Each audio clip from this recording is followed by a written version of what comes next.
rate, if you take two graph, it might be like this, and although in the initial stages it is lower and later on this is going to become larger, that for these kind of values this is going to be much larger than this one, 5000 yen. 5000 yen could be like a line, whereas this one is a curve which will eventually dominate.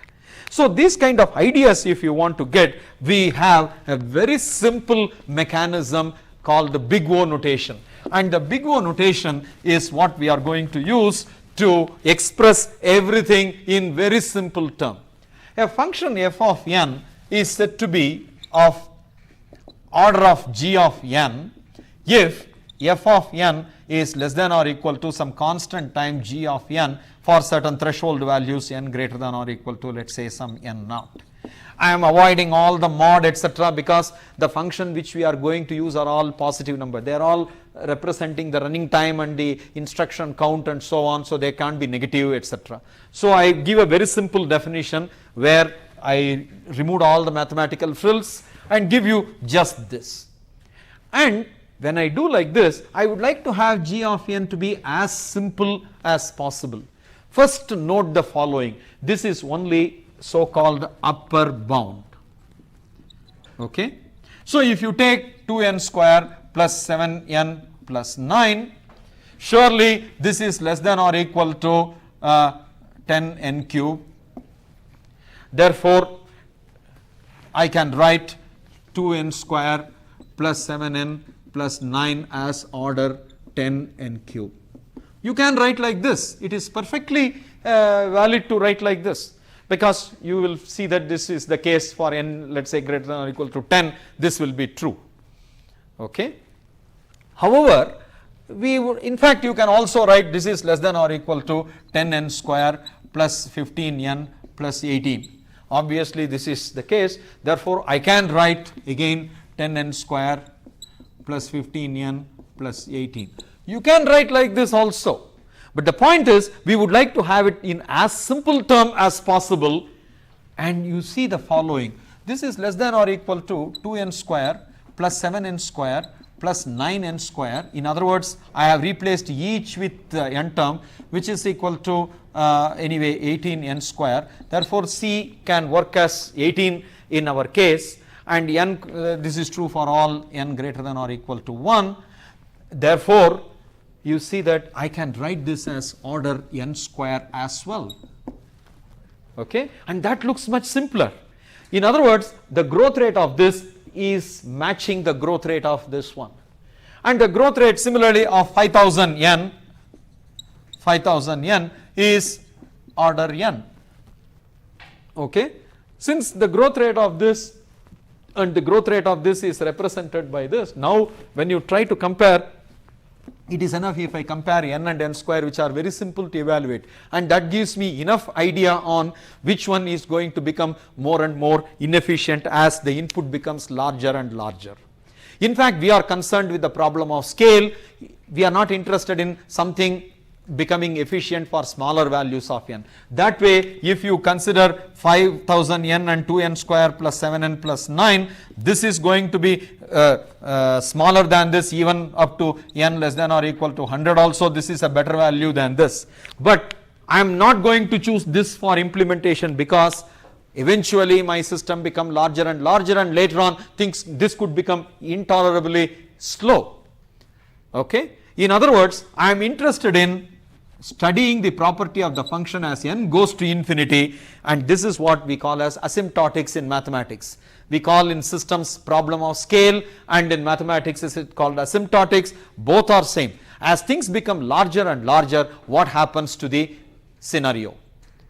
You describe that by looking at it, and this one you see that as n becomes larger and larger, this one and this one will have the identical growth rate pattern, and this will have more faster growth than this.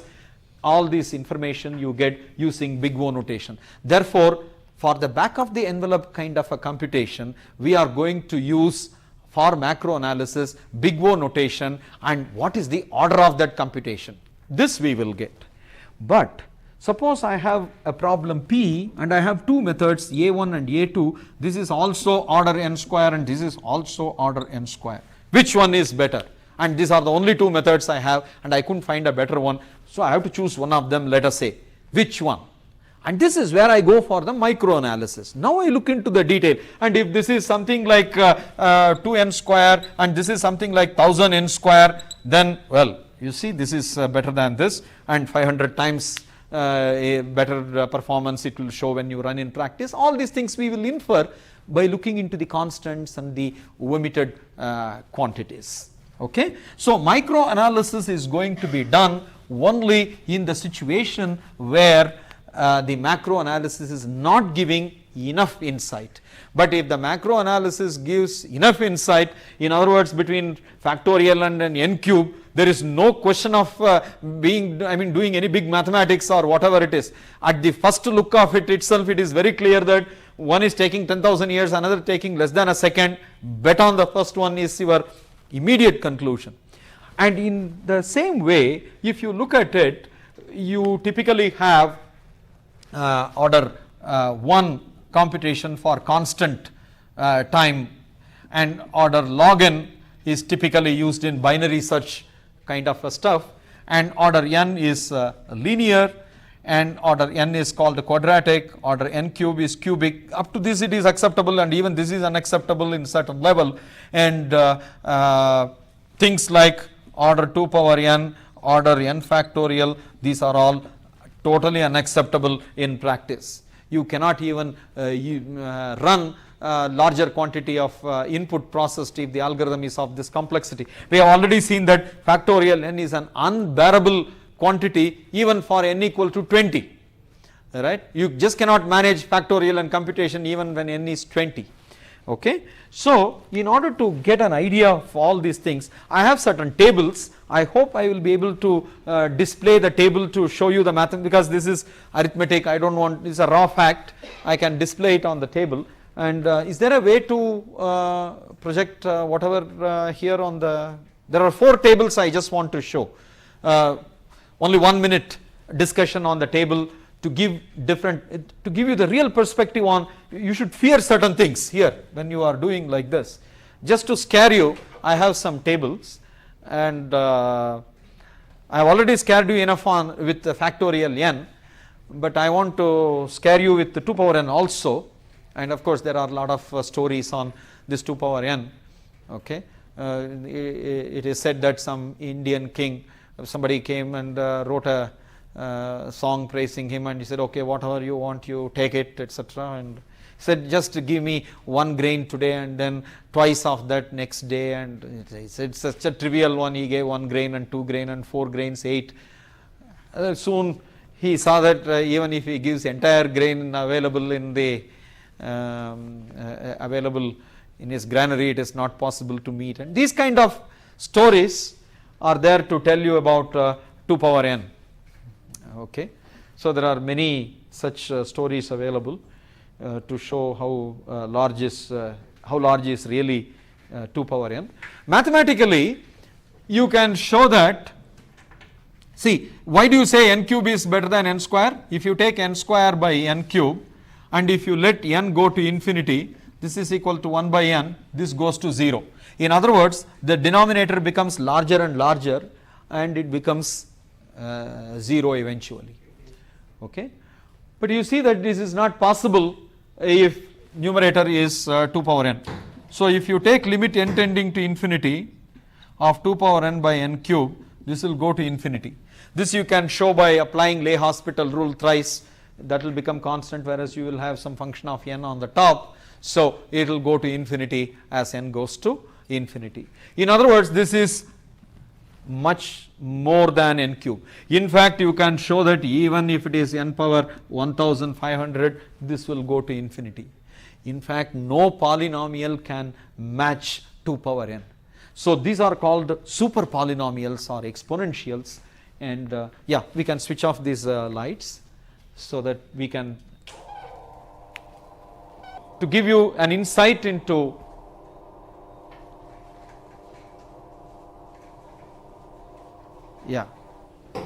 needs some focusing, or is it okay? Now you see what happens here.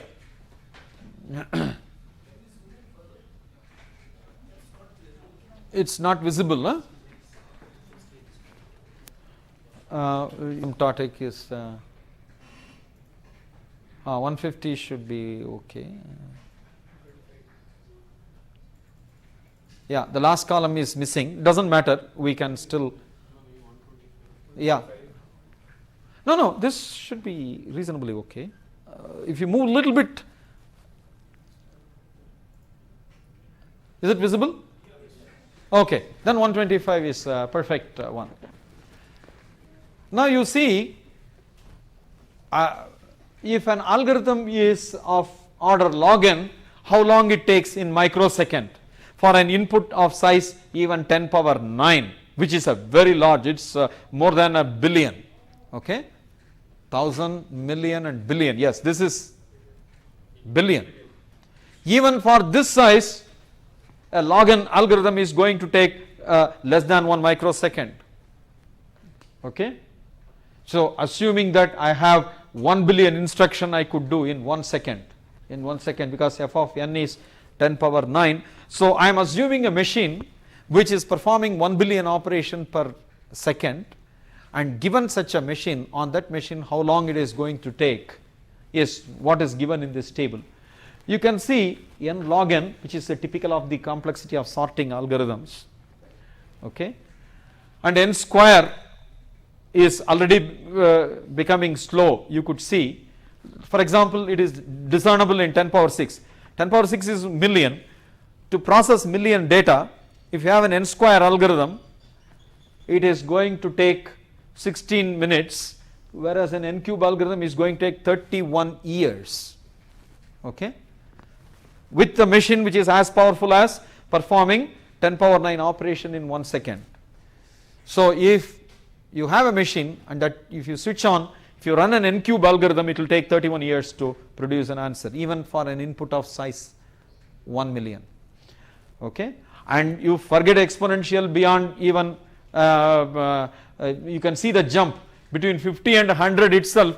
The 2 power n algorithm is jumping from 13 days to 4 into 10 power 13 years, and I don't write other numbers because they are all light years and other kind of years, which is meaningless for us. So even 10 power 13 years is totally meaningless time frame for us, okay. So 10 square 100, it takes only 1 millisecond here, whereas you can see it takes so much of years. 2 power n algorithm itself can be very dreadful, okay. Even to handle an input of size 100, it is impossible, okay. And even 50, nasty, it is 13 days it is going to take, is something which is terrible. 40 is okay, 18 minutes is all right. So 2 power 40 in today's technology is a manageable number. 2 power 50 is a difficult number, and 2 power 100 is an unmanageable number, okay. You cannot do 2 power 100 steps with today's technology, and this is what is fortunately used in cryptography and security related thing. If the adversary has got, if a hacker has got a machine, if you have a mechanism, if you have an algorithm which will make him sweat 2 power 100 steps, then you are assured that in no reasonable amount of time he will be able to crack your code, and that kind of a peace of mind is offered by the complexity figures as well on the positive side, okay. So if no efficient algorithm exists, there are ways and means to perhaps use it in some other application, but in most application the last column is totally unacceptable even for very moderate size. That is what is implied by this table. I will leave all this table with you. You can take a leisurely look at it and you can see the difference. Can we move to the next table, the next page? Could you just go down?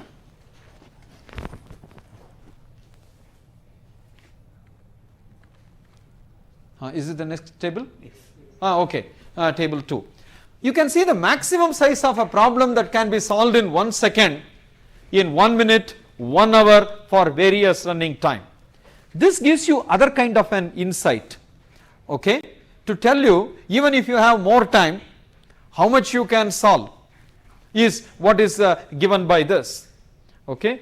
In 1 second, if you have a 400N algorithm, right, it is possible for you to solve a problem of input size 2500. If you have 1 minute, with this kind of an algorithm, you can process this much data, and if you have 1 hour, you can process this much amount of data.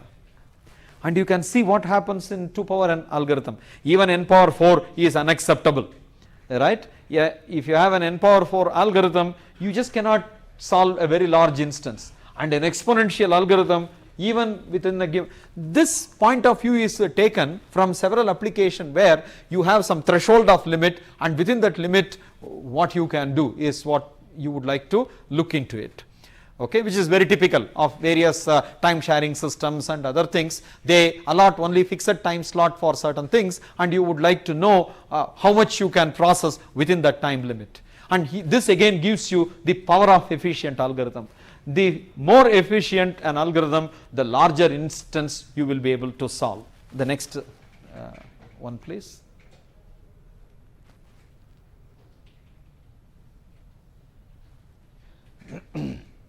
Okay, and this one gives you slightly a different perspective in the following way. Suppose today I have a machine, the technology is improving, why do you want to worry about an efficient algorithm, right? You don't have to bother about an algorithm, whatever it is. Tomorrow I am going to have an algorithm, a machine which is faster, and day after tomorrow I am going to have yet another machine which is going to be faster and faster and faster. So I don't really think about any difficulty in an algorithm. You give me any algorithm, I would implement if somebody says, here is the counter argument for it, okay. When you have a machine that is 256 times faster, okay, than today's machine. Suppose in today's machine you are able to solve a problem of size m, with that machine which is 256 times faster, you will be able to solve a problem instance which is 256 times. In other words, a linear algorithm will transform the benefit of the speed up of your architecture or hardware to the user. It translates directly. You have now a faster machine, now you can solve larger problem. You have 10 times faster machine, yes, you can solve 10 times larger problem. You have 100 times faster machine, you can solve 100 times larger problem. The linear algorithm translate the benefit directly. To some extent 2n square algorithms translate, but look at the 2 power n algorithm, okay. If you are able to solve a problem of size 10, and after this you will be able to solve a problem of size 18 only. Now you have a machine which is 256 times faster. That is because this is 2 power. So it is 2 power m into 2 power 8, which is 256 times, right? That is how it multiplies. In other words, you will never be able to significantly improve your problem solving ability. Your scalability is very poor over the exponential algorithm. If the machine could become really fast, with your technology you can get a machine which is 1000 times faster. If it is 1000 times faster, it will be m plus 10 here, because 2 power 10 is 1000, and it is much worse for factorial n and other algorithm.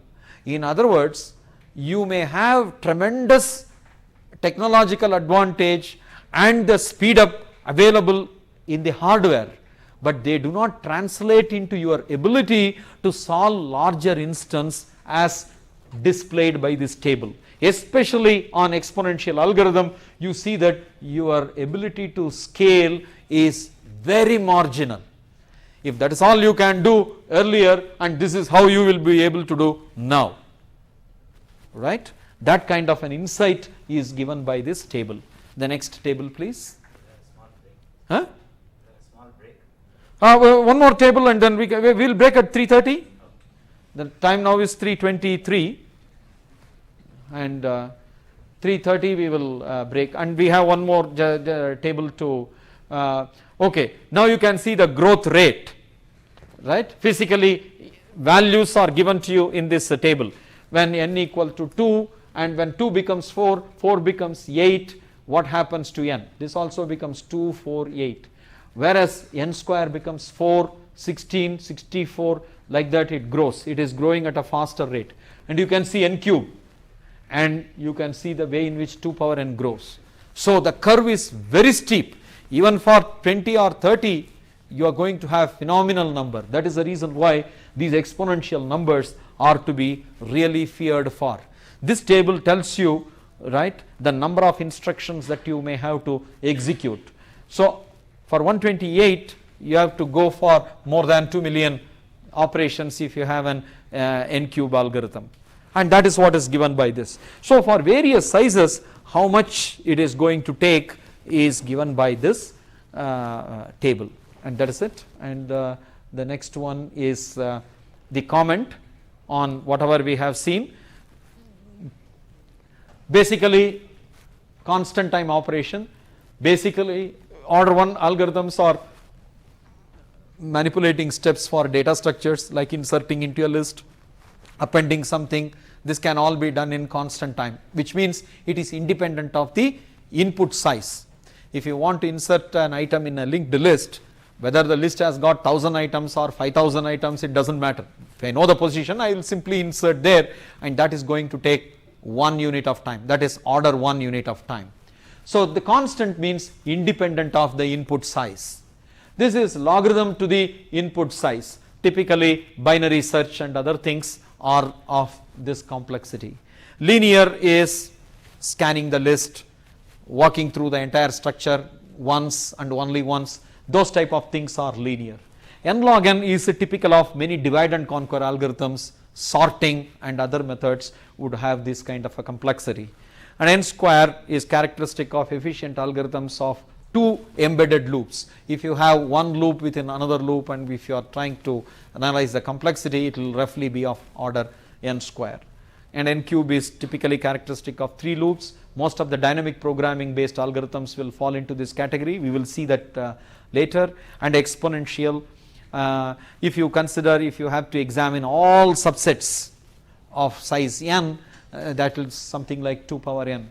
And factorial n is, if you want to consider all permutations, then you have factorial n kind of a complexity. So this is a typical nature of the computation. Intuitively I am appealing to you and then telling you where and what kind of complexity that these methods have is what is presented in this. Okay. So this completes our basic. We are going to go to the clever ways of solving problems, paradigms, after the break.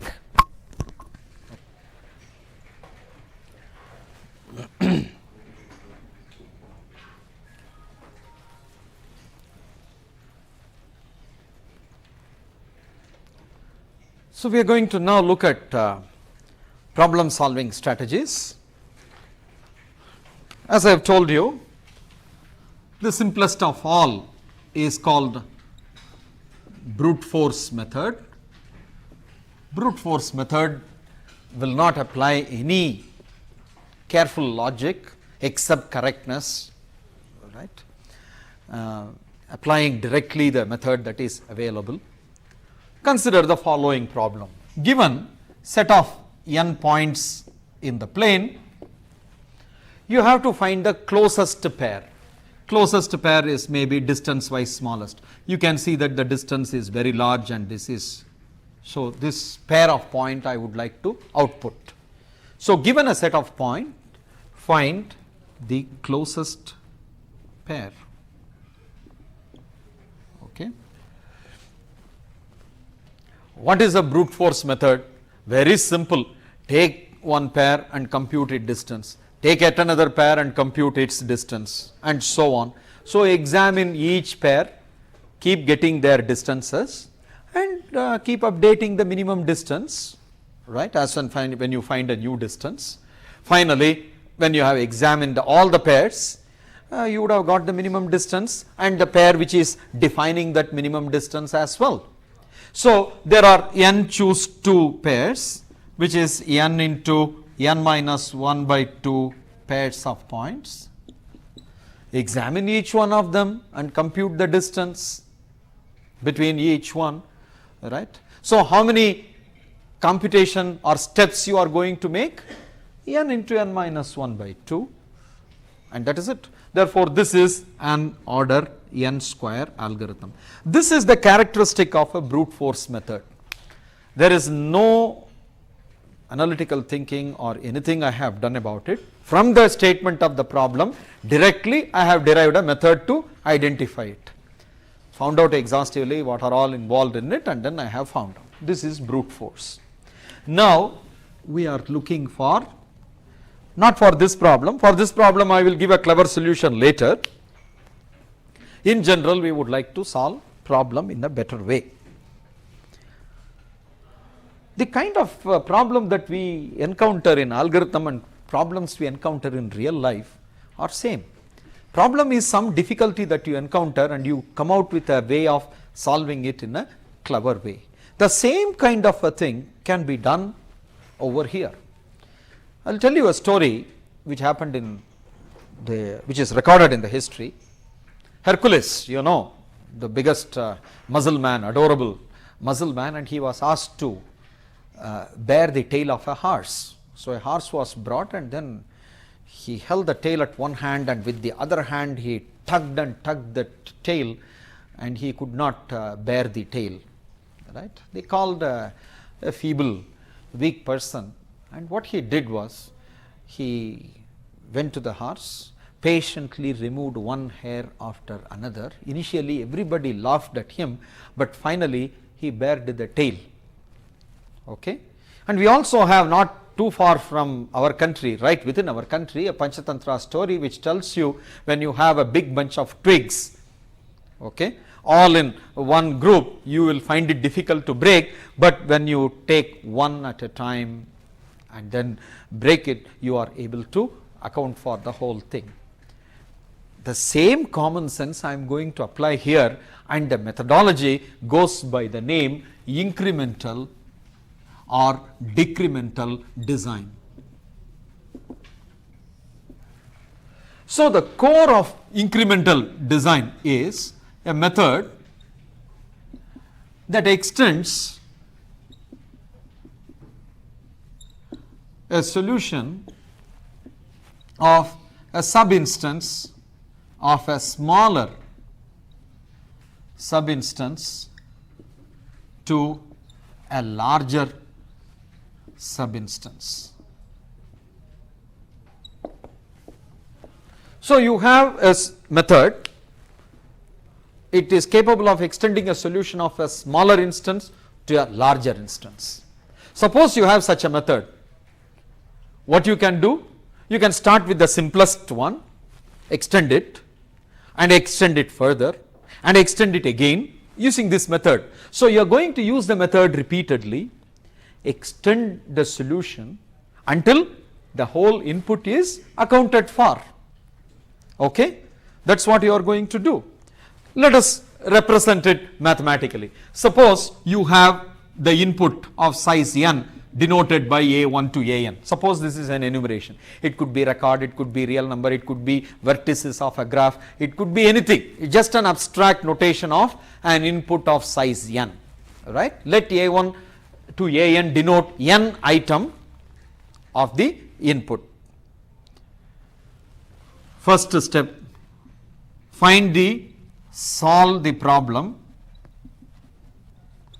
on a1. Initially find a solution for this subinstance. Then what do you do?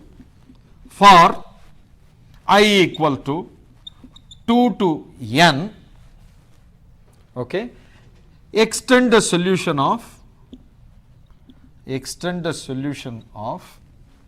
a1, a2, etc. ai minus 1 to a solution of a1, a2, etc. ai minus 1 ai. So you are taking a solution of this and you are extending it. So what you are doing here, for example, first you have the solution of A1. When you do it once, you will have the solution of A1, A2. And when you again extend it, you would have got a solution of A1, A2, A3. So these are all, this is the input, this is a sub-instance, this is another sub-instance, this is yet another sub-instance, this is yet another sub-instance. So this is a smaller sub-instance, this is a larger sub-instance. You are extending the solution of a smaller sub-instance to a larger sub-instance. And this you are repeatedly doing it. Here, for example, you are doing it n times. Then what do? Output the solution of A1, A2, etc., An. So you have found out. This is how the incremental design works. Okay. Now tell me a problem which you have solved using this strategy. You have solved it, you know it, you have done it in your life, except that you have not seen that as an idea.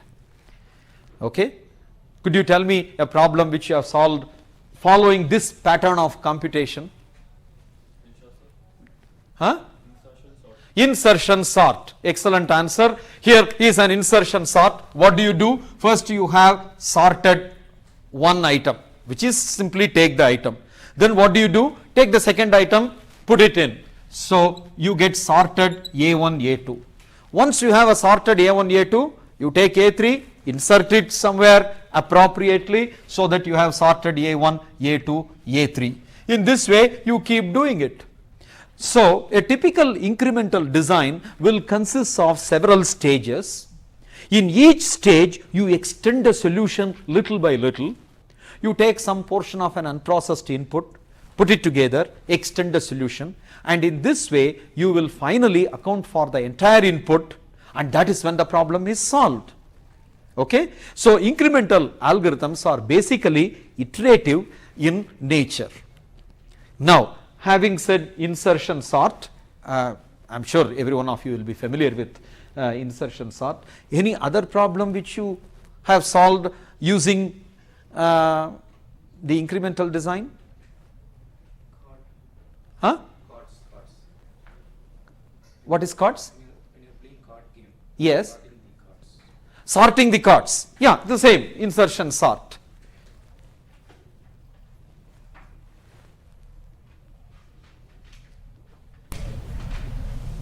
Any other one? Very simple. First programming example is based on incremental design. Yeah. How about regular multiplication of more than 2 digits? You would multiply each. Yes, but does it follow this pattern?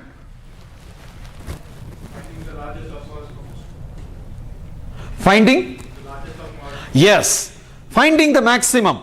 Finding the largest of n numbers. How did you do? First max equal to A1. Then for I equal to 2 to n, you compare and then you update the maximum accordingly. So what do you have now? Initially you have the maximum of A1. Then you have the maximum of A1 and A2. Then you have the maximum of A1, A2 and A3. What did you do with this? When A4 is considered, you compared with maximum. And if it is larger, you have updated. Otherwise, you have ignored it. So at the end, what do you have? Maximum of A1, A2, A3 and A4. So the maximum will continue to have this, and incrementally you are finding it. Finally, you are outputting the largest of n numbers. So finding the maximum of n numbers, which is taught to you as a solution, is an incremental design. If you view that as a design, what is the advantage you get? You have now an idea. You have now an approach with you. You can solve it in a problem which is totally different from this context. For example, the closest pair problem can be solved using an incremental design. Okay, what is a possible incremental solution? You take first the point P1, compute the distance between P1 and P2. Then when P3 comes, compute the distance of P3 with P1 and P2, take the minimum. When P4 is there, compute the distance of P4 with P1, P2, P3 and update the minimum. So in this way, for each point Pi, compute the distance of, compute its distance with the P1, with P2 and Pi minus 1. Take the minimum. So as you compute the distance, you can keep updating the minimum. And then you will have overall closest pair among P1 to Pi.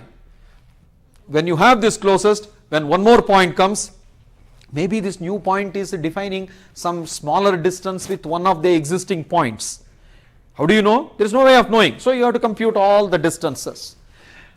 Hence, how many stages it has got? It has got again from 2 to n, there are n minus 1 stages. In a typical stage, how many distance computation you make?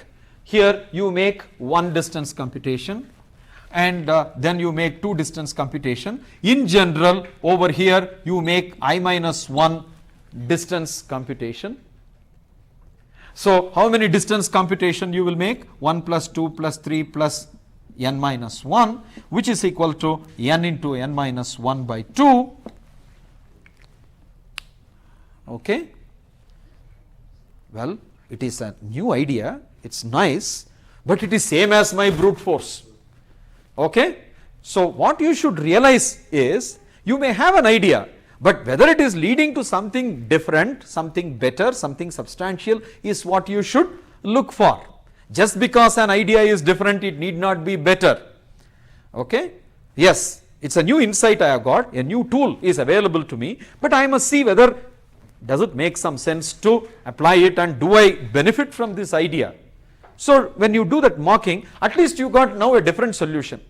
The one advantage of this solution is, earlier when you are thinking of computing all pairs of distances, you are little lost as to how to organize those pairs. Have I accounted for all pairs? Did I miss some distance, or am I computing the same distance again and again? All these kinds of confusions were there, but this looks like a very nice, elegant program, complexity wise same, but the only gain you have here is the simplicity and a very presentable and nice algorithm. And that is okay. This incremental strategy at least has led to some kind of an algorithm. Okay.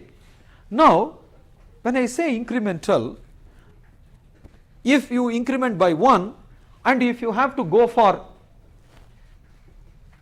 n input, you have to go through n stages, right. So the number of times you will use this method of extending, number of times you will iterate or repeat is order n.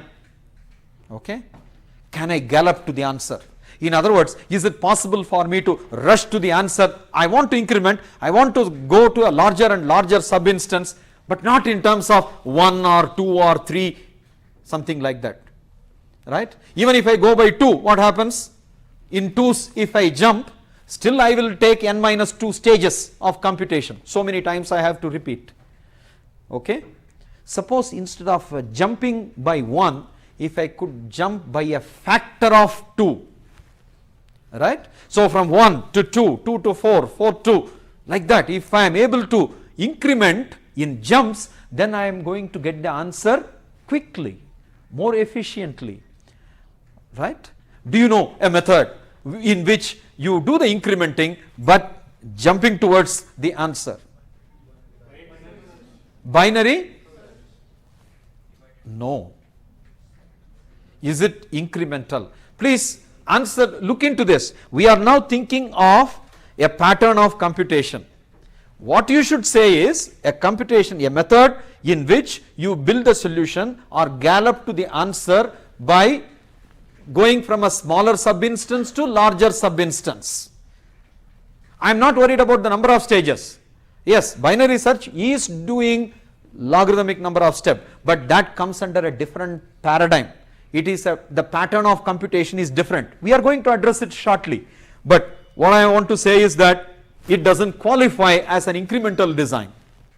Its pattern or paradigm is different. So anything that you recognize in which you have really jumped up towards?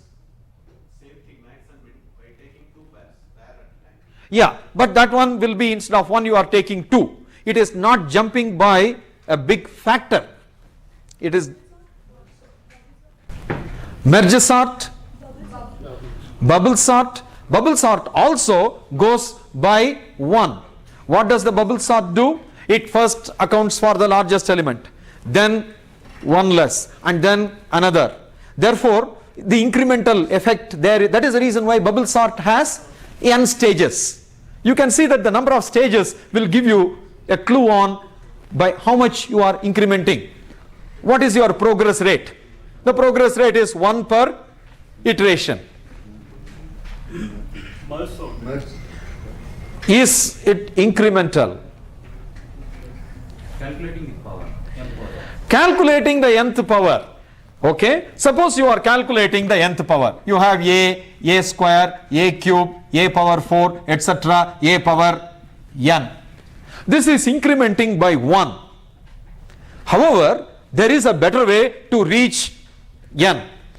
Right? What is the way? Do you know how to compute? Let's say you want to compute a power 56. Do you have to multiply a with a 55 times? There is a smarter way of doing it. What is that? Show the intermediate. A to A. Basically, you are going to work with the binary representation. For example, 56 binary representation is 28. 28 into 2. So 28's binary representation is 16 plus 12. Okay. So 14 into 4. 110.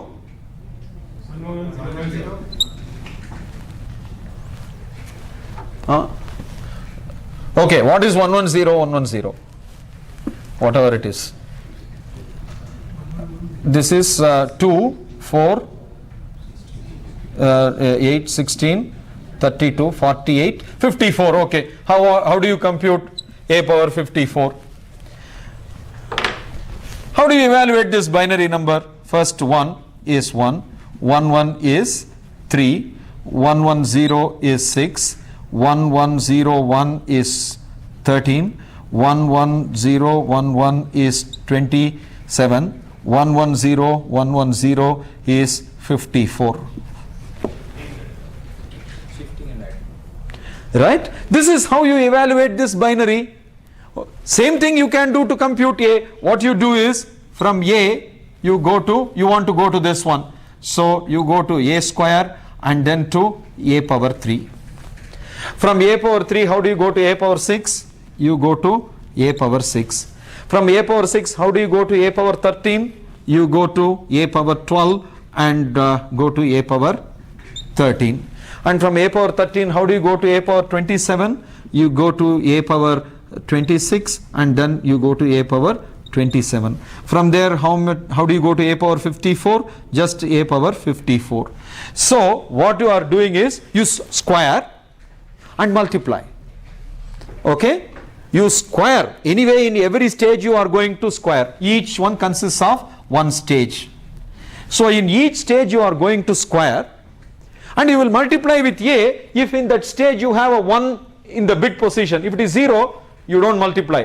If it is again 0, you are not multiplying by A. If there is a 1, you multiply by A. Because you have to account for that numerical value, you do that.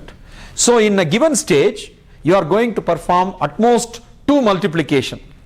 One multiplication corresponds to squaring. Another multiplication corresponds to multiplying with A. Okay, so what you are going to do is at most you are going to perform 2 multiplication in a stage. In certain stages you may do only 1 multiplication. For example, from 3 to 6 you simply squared and that's all. A power 3 into A power 3 you got. In 1 multiplication you have gone from here to here. But from here to here you squared 1 multiplication, another multiplication.